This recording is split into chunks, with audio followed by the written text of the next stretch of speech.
thank you for joining us for another episode of Calling All Angels, where we ask the community to come together to help each other to make the world a better place. We are brought to you by Lifehouse of Groton, Connecticut. And today we have with us Paula and Barbara, and they come from the Homeless Hospitality Center. How are you guys doing today? Great. Good.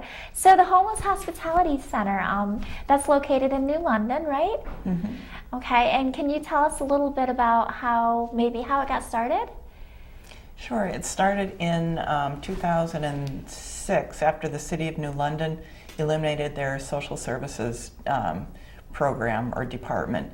And there was a group of ministers in New London who came together to start this organization to provide people who were experiencing homelessness a place to stay.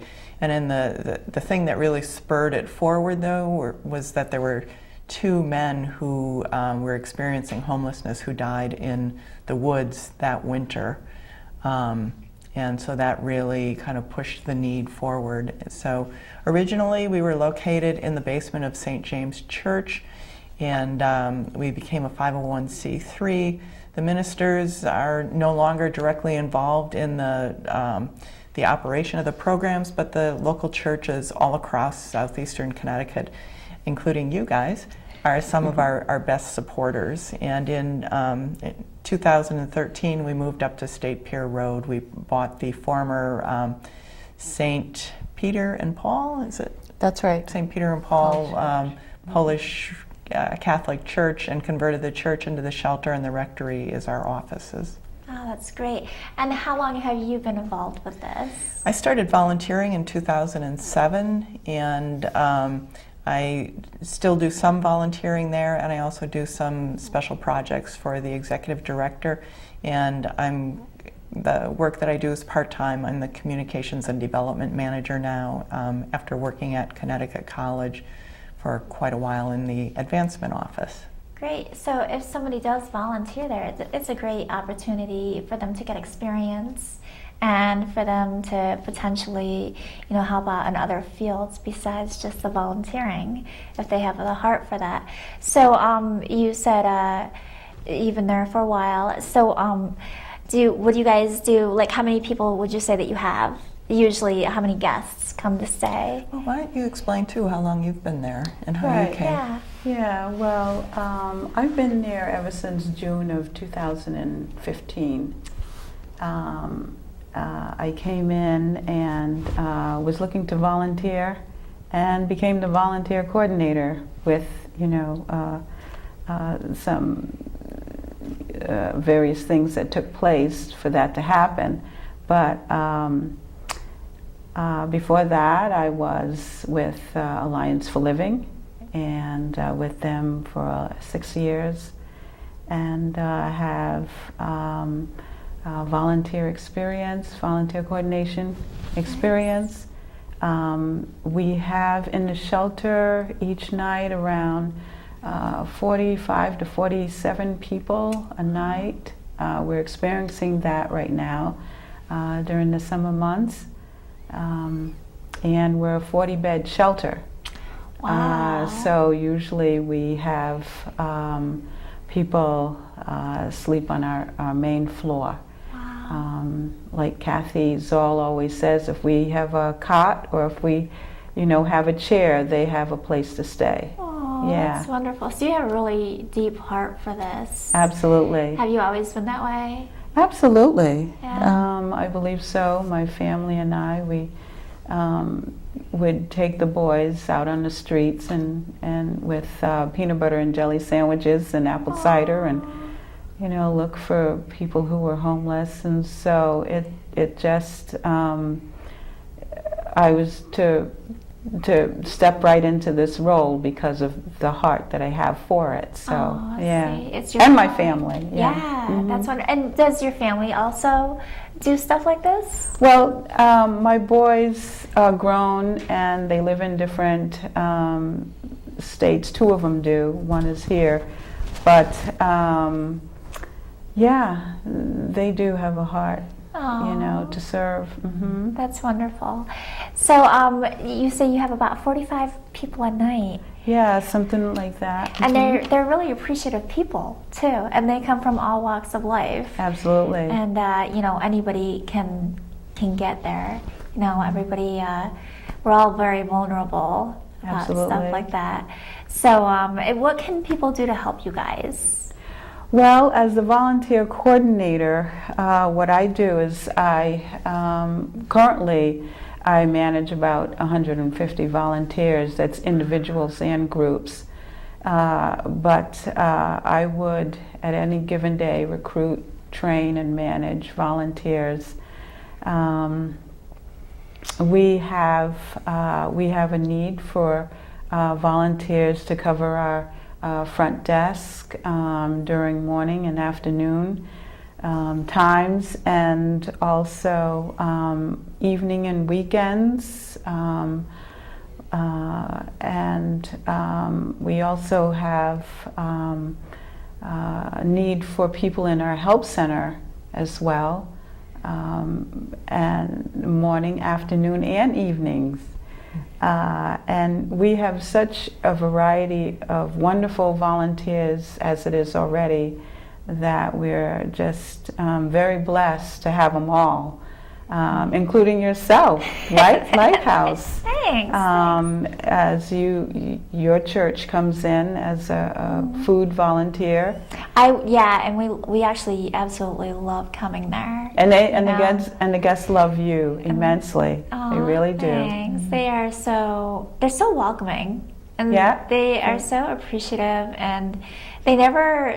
I've never received an attitude from any of them, and if I go up to them and, to talk about God or whatever, some of them are like, oh, I don't believe, but they're still welcoming and hospitable, and I think that's the heart that we need, and I don't care if you have $1 million or if you're homeless.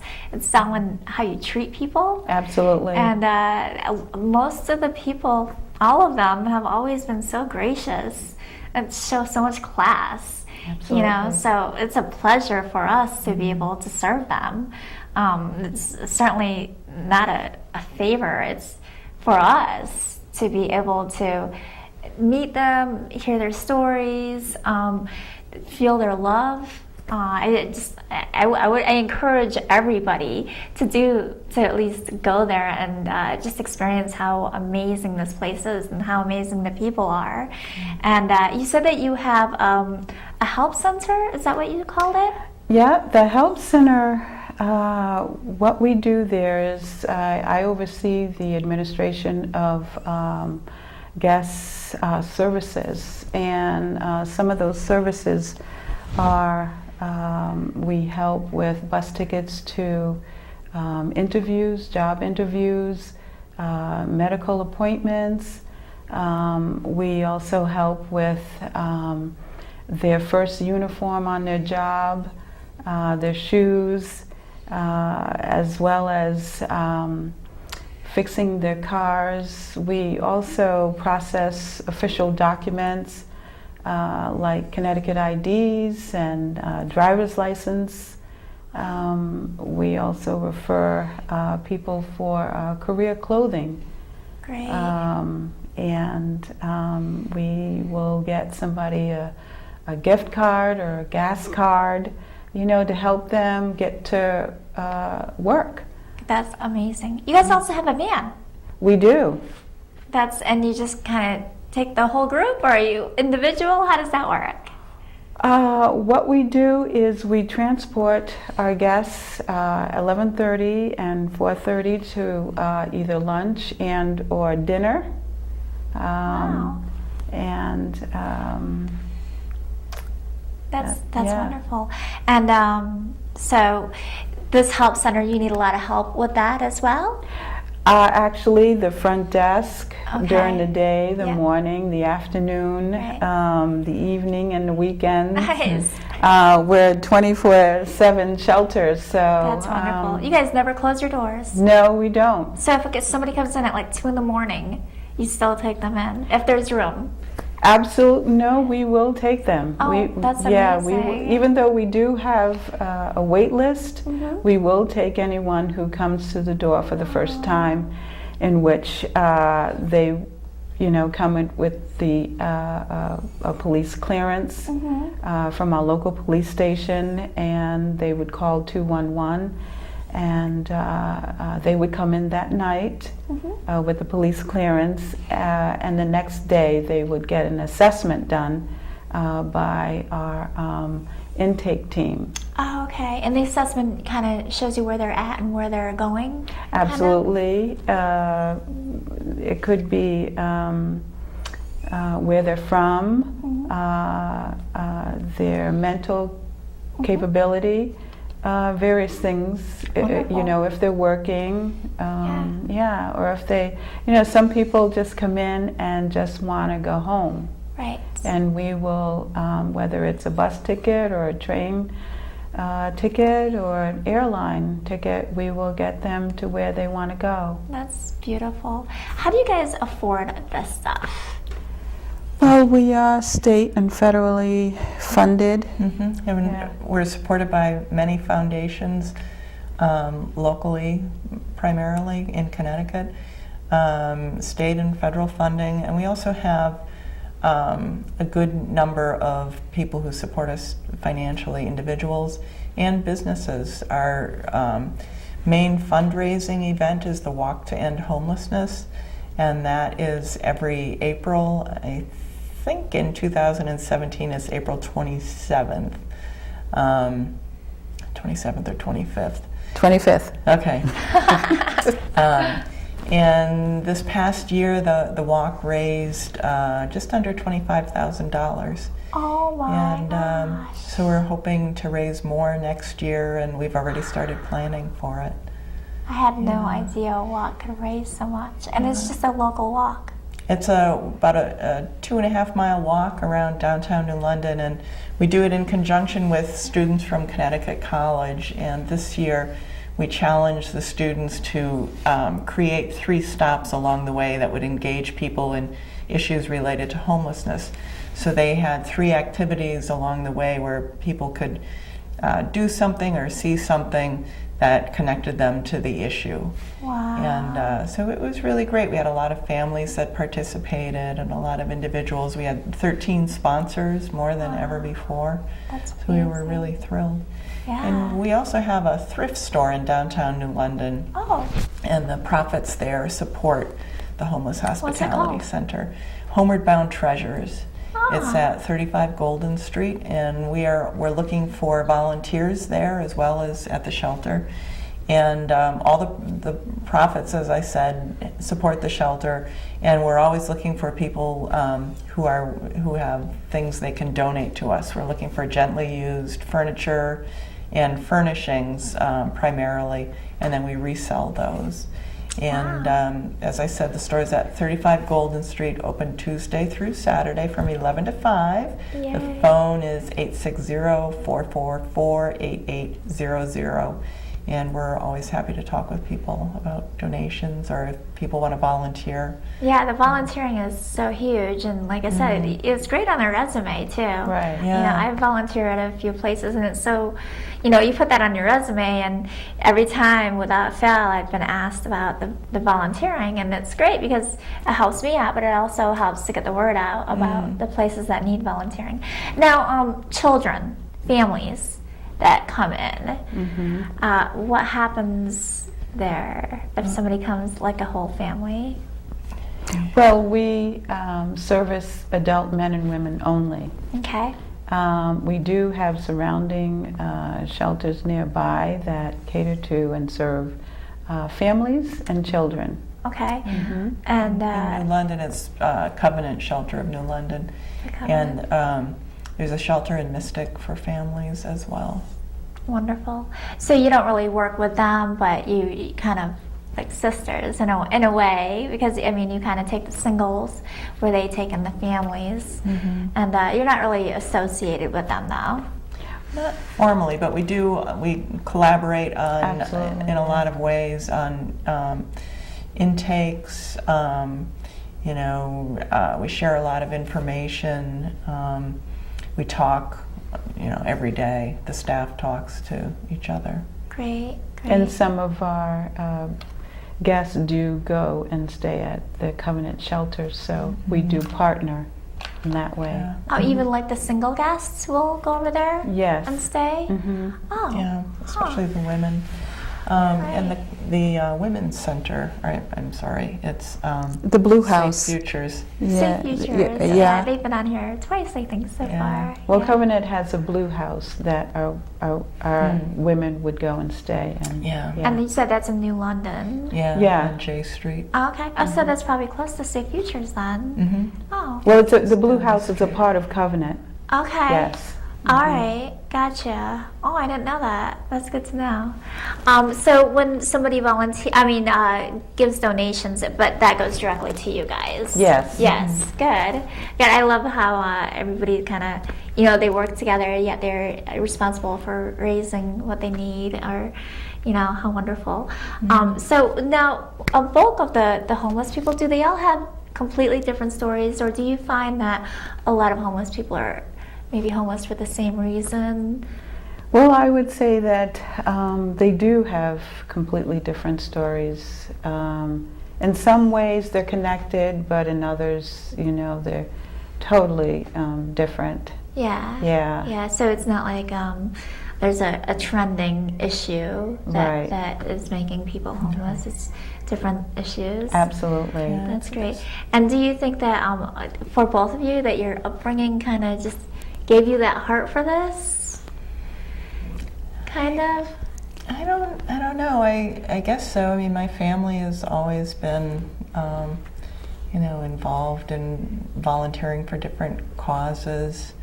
As a kid, we were always volunteering different places.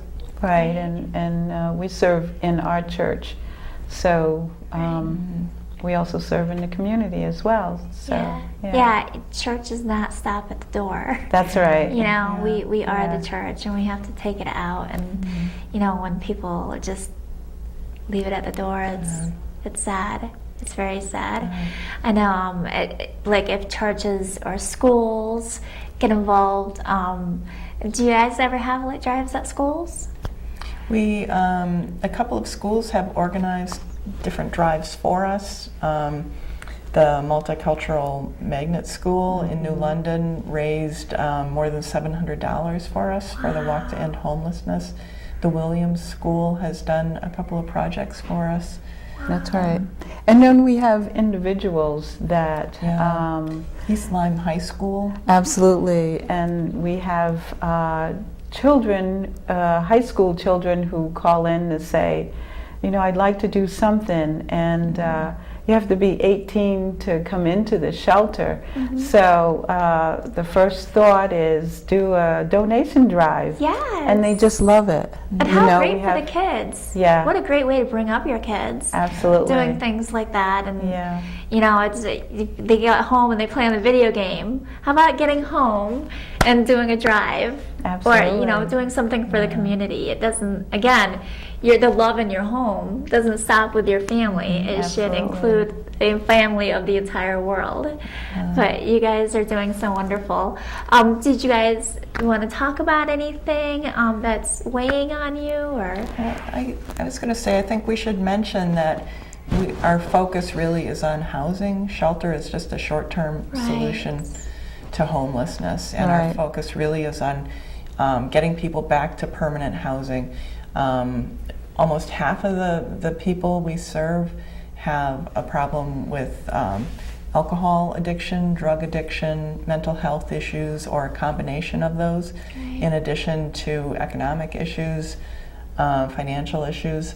And those problems are so much easier to work on if you're from the stability of a home instead of from the streets or from the hustle bustle of a shelter. Getting people into a stable environment where they can settle down and begin working on the underlying causes of their homelessness is really what what we're about. We currently we own 4 houses. Is it 4? And soon to be 5. Soon well, to be 5. yeah. Yeah. In New London, we're always looking for houses.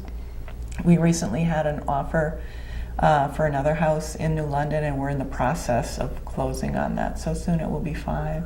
That's great. And these houses, they house a few people.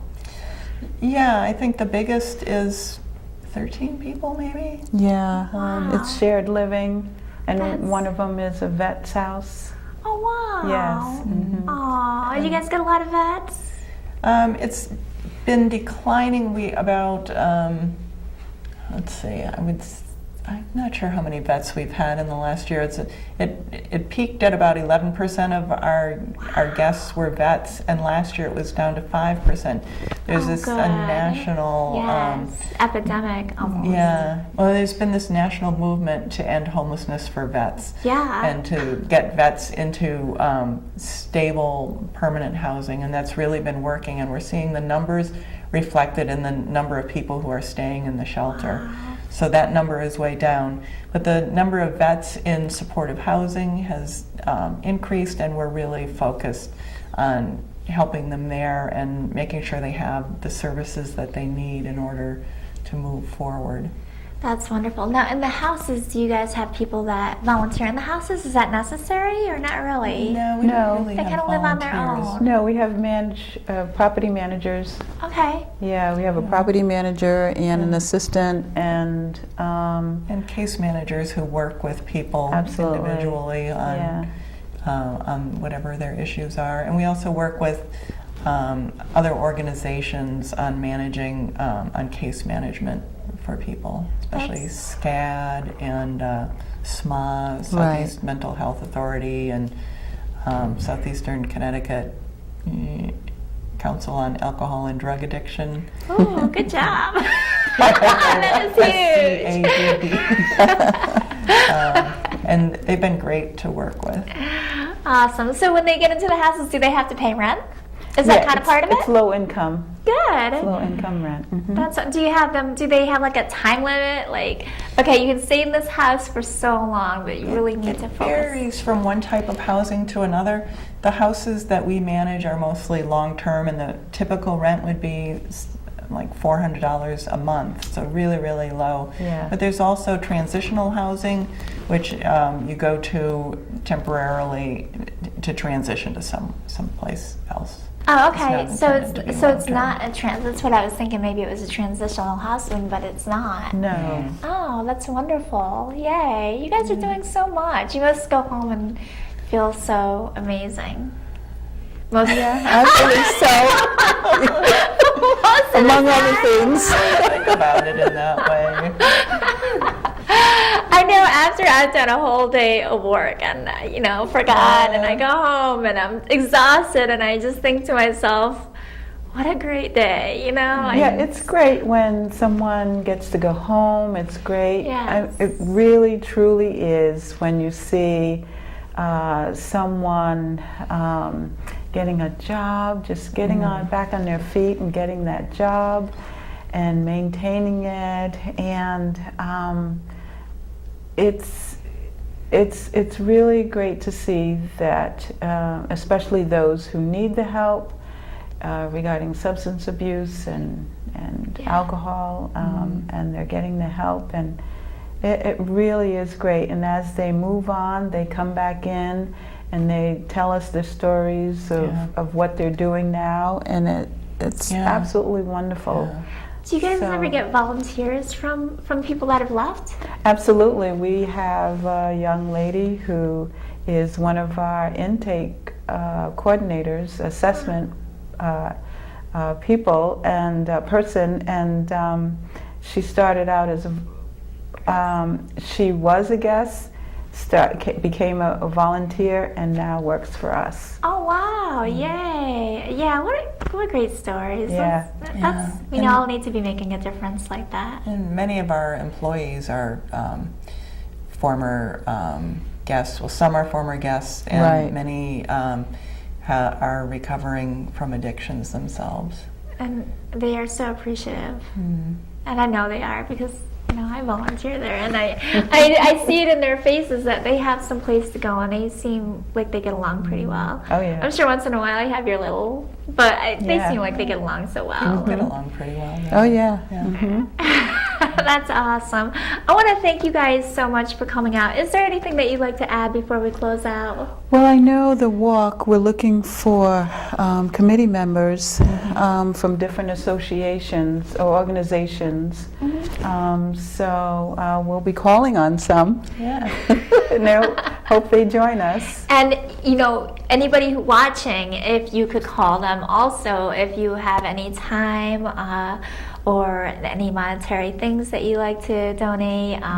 They have the furniture. I mean, what better place to take it than a place that's going to actually house people and have people, that 100% of the money goes to this cause.